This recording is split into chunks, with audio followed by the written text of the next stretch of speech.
Hey, somebody needs to put on their kilt. You have? Excellent.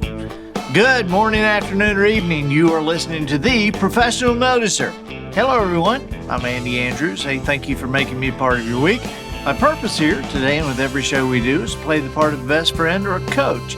I want to help you live the life of your wildest dreams by giving you access to the greatest mentors the world has to offer today. This week, The Professional Noticer is sponsored by wisdomharbor.com. Today, families and school systems all over America are finding wisdomharbor.com's one-of-a-kind streaming service to be the perfect low-cost, high-quality educational tool for their students. Wisdom Harbor's stated responsibility is to create the next greatest generation, starting with your hometown and your school system. For less than $3 a month per teacher, classrooms have access to original content only found on wisdomharbor.com that teaches, entertains, and builds character in young people while creating conversations between young people and the adults in their community. Utilizing video, audio, and the written word, content is delivered in small bites by Grammy winners, CEOs, comedians, chefs, best-selling authors, and Hall of Fame speakers. There are even guitar lessons from an award-winning songwriter. Check it out today and join your friends and neighbors who are already a part of wisdomharbor.com. And isn't it time your school system got involved? wisdomharbor.com, creating America's next greatest generation, starting with your hometown. Observations and answers, that's what we do here on The Professional Noticer, and you know me, we love it when somebody comes to the table with both. When we have somebody that has observations and answers, man, we get a great show. And we have an awesome show for you today. I am very excited to introduce this guy to you. You know his work. You might know him. You might know his name. You might know his face, but you definitely know his work. He wrote the screenplay for Braveheart. For goodness sake. I mean, what an iconic film. And I mean, he's been involved in so many others. I could list them for you, but we're going to put them in the show notes and we'll talk about them. I also think this is very interesting because he's the only singer-songwriter that I ever met that left Nashville to get famous. He left and went to LA to get famous. Please welcome Randall Wallace. Hey, Randall, how are you? Hey, Andy, great to be with you, brother. Thank you. Man, thank you for taking the time to be here. And you've got new stuff going on, but I hate to go right to the new stuff without stopping on some of the older stuff. When did you leave Nashville, and what were your thoughts? It's just like, I'm going to be a songwriter and I'm going to leave here. Well, it's actually it was a confusing thing at the time, Andy, but it made perfect sense in God's eyes. I was in college and I started a little record company in college, and I'd written songs since I was in high school, and I had some success in college. And long about that time, I heard about Opryland opening up in Nashville. It opened up in the 70s, about 1972. Right. And I went over and auditioned for a job, and I got a job as manager of animal shows. I had a show. I'm not making this up. It was live animals playing musical instruments. So I had a piano playing pig named Pigarachi, and a duck that played the drum named Burt Backquack. And it was a fabulous experience for a 22-year-old guy just out of school. I was writing in Nashville, and I got signed to Nashville's biggest publishing house as a staff writer, songwriter. But at that time, where country music was and the kinds of songs that I was writing, I wasn't really in the right place. Right. I ended up moving to Los Angeles, and I started dating a woman who I would eventually marry, but on her coffee table was a screenplay, and I had never seen a movie script before. And when I picked it up, I saw instantly that it was a natural medium for me. It was just something that felt so easy for me to approach because it was clear, And I started doing that.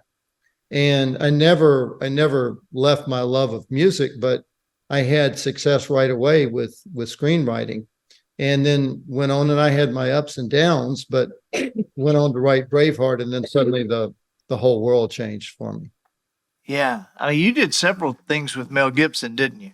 Yes, and we're continuing. I mean, the biggest and most mysterious and exciting thing right now is that I was on the road with him to promote Hacksaw Ridge, which was a script that I had worked on some. Right. And it was just the two of us. And we were having dinner one night. And I said, look, all my life I've studied the resurrection.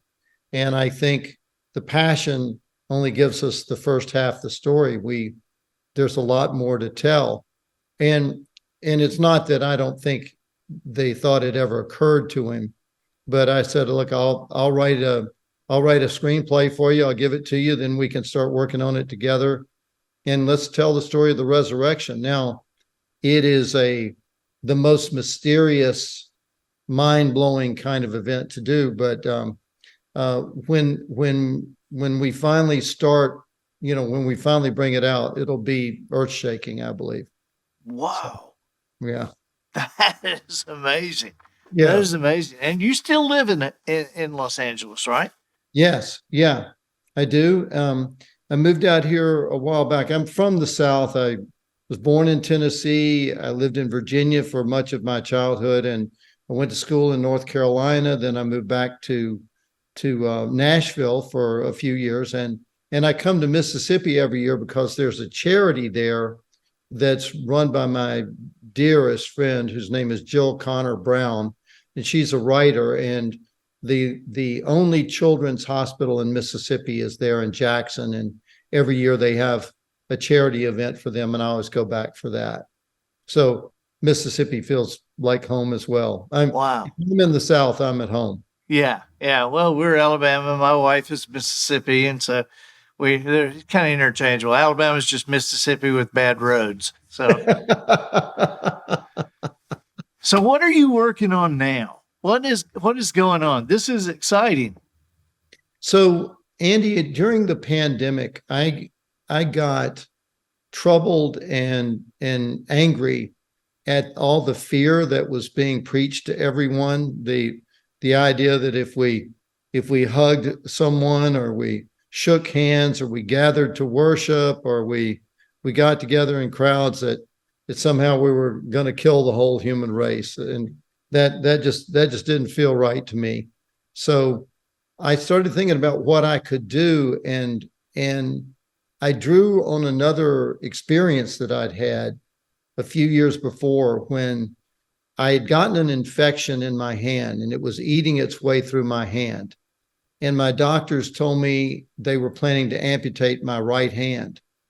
And I went to bed that night thinking that I would never again be able to hold a pen to write a story, or play music, or do so many other things I love. And I called my friend in Mississippi and some other friends, and they prayed for me. And the next morning, the infection was gone, and they saved my hand. And I decided I was going to celebrate having hands. I was going to not just do exercises to regain the use of my hands, but I was going to celebrate that I had a hand.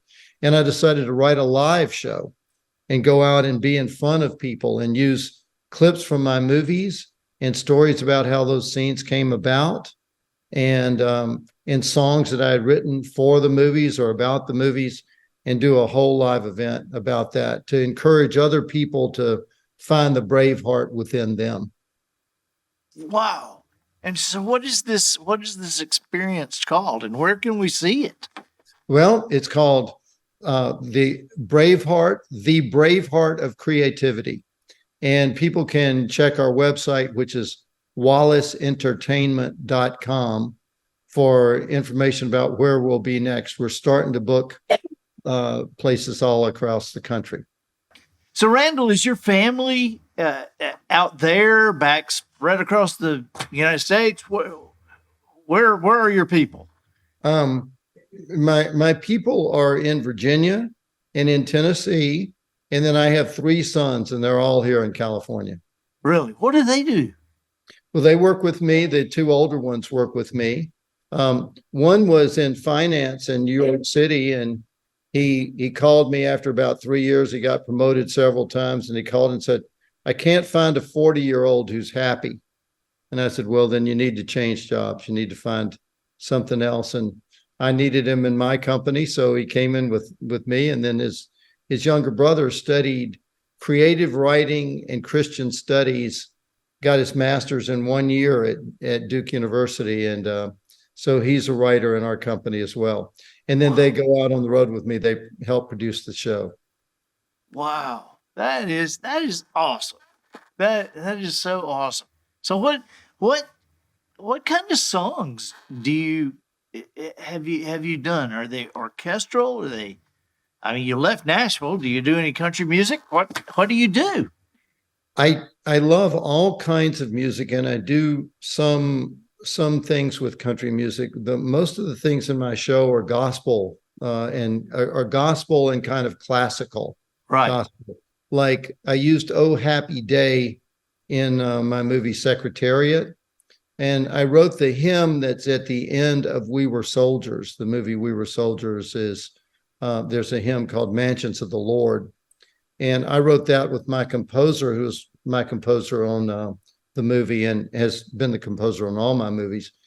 And that became the funeral hymn that the U.S. Army uses in most of its funerals. And when Ronald Reagan died, the Marine Corps chorus sang "Mansions of the Lord" as they carried his body out of the National Cathedral. That was a really powerful moment for me. I wrote it just a few days after my father passed away. So it was a really meaningful experience for me. And that's part of what I want to encourage people to find, is that you have some of the greatest pains in your life, some of the greatest fears, and they can become blessings. God finds ways to use them. And something as sad and as much grief as, say, losing my father, but it was an inspiration for something that now people all over the world appreciate. And that's the kind of thing I want to encourage people in. Right. You know, Randall, you've had so much success, and I've heard people say that God answers questions with a yes, with a no, and with a not now. And I've often said my only aggravation about God is he doesn't seem to be under any obligation to tell me what he's doing. and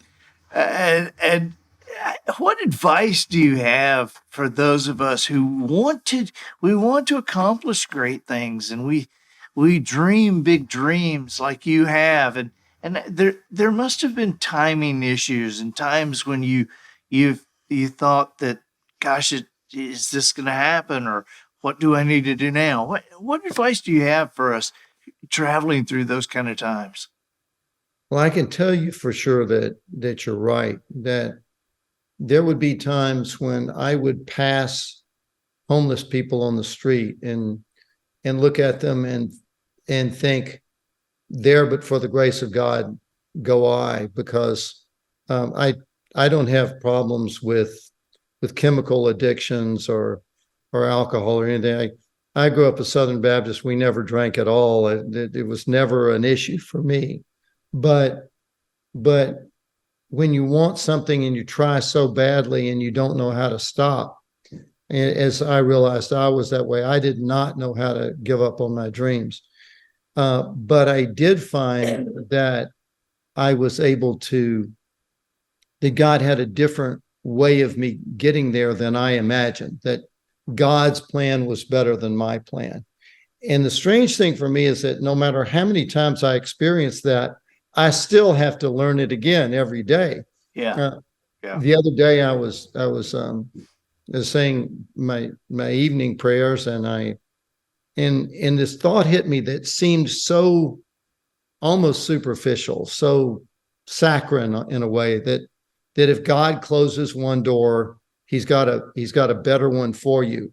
And we say that, we hear that sort of thing all our lives, but I realized it's one thing to accept that intellectually, but you've got to believe it. You've got to live it in faith. You've got to live it now. And in a certain way, that's all my work is like that.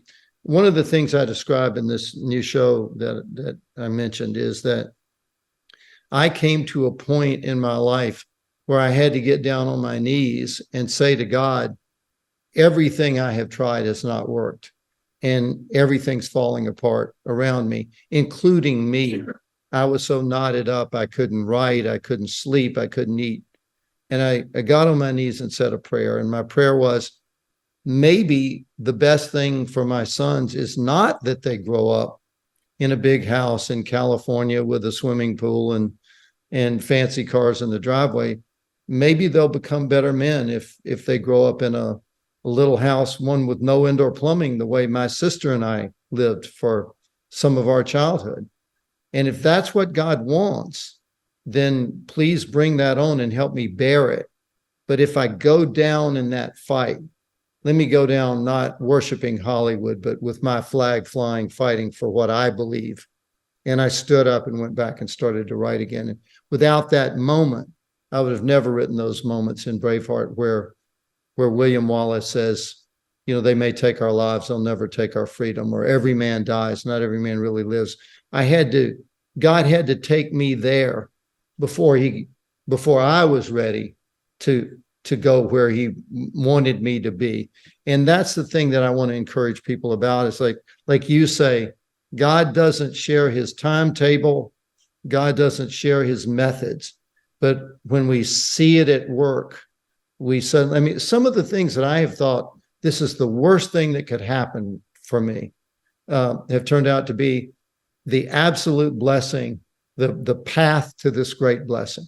And it's just something, when I want to affirm it for people, I have to do it in the context of, I'm not preaching to you from a position of I know and you don't, so I'm sharing with you the secret. I am telling you the thing that I have to struggle with every day, and that's Right. the path I have to walk to have faith. Right. Wow. That is amazing. What do you think? You have boys? Yes, 3. I have 2 boys. What do you think is the smartest thing they have been able to see their daddy do? Yeah. Wow, that is an awesome question. I think it is for them to see their father putting truth to what, as I see it, ahead of rewards from people who would rather me lie. That they've seen me turn down opportunities to make a lot of money doing something I didn't believe in. And they've seen me take a road that was the hard road, the one that other people might disagree with.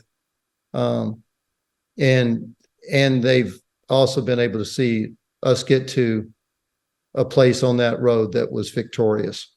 And that to me is the biggest thing I want them to see. Always. I'm like every other dad. I try to give my sons wisdom, but more than anything, I want to show them wisdom.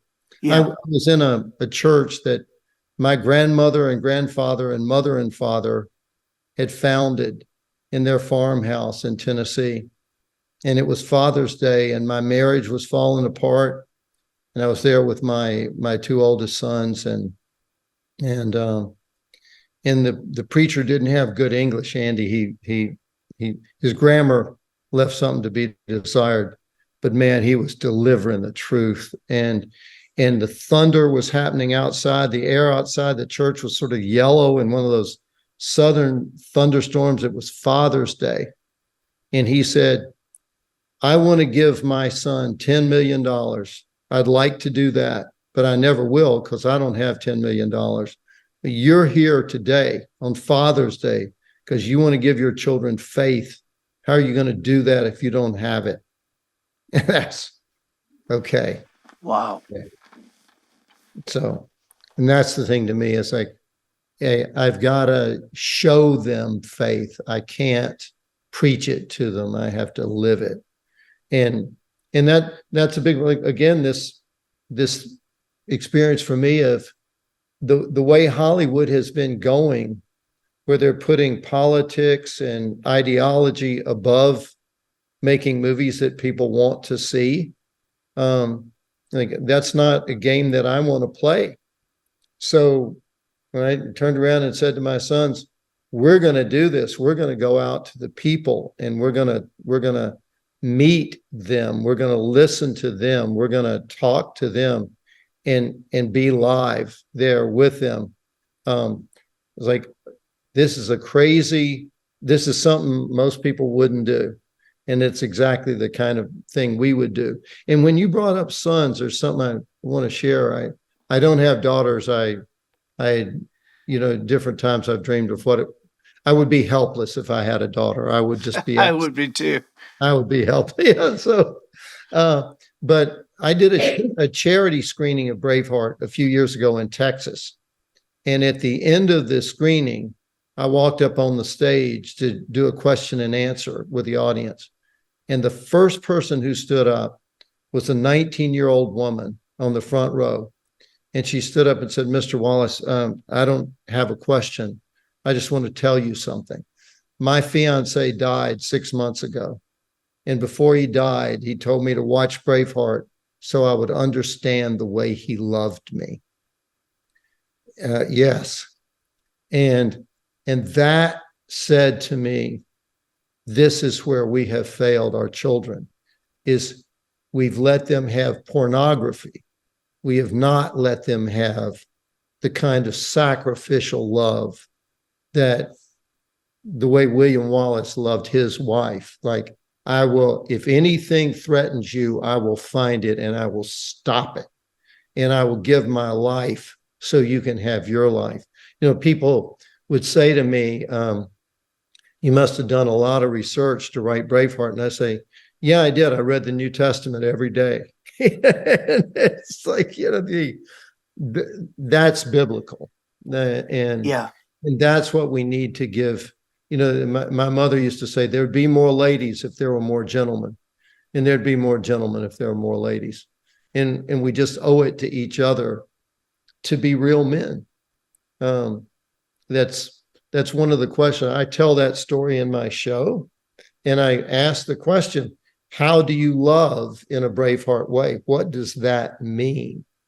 How do you treat a woman in the way that makes her the best woman she can be and you the best man you can be?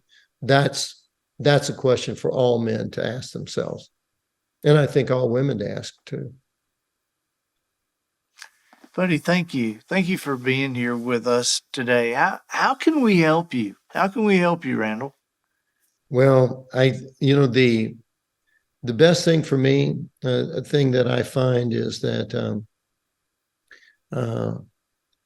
none of us are in life alone, and it fills my heart to go out and meet people. I recently went to the Anderson United Methodist Church in in Jackson, Mississippi, and it's the largest predominantly African-American United Methodist Church in Mississippi.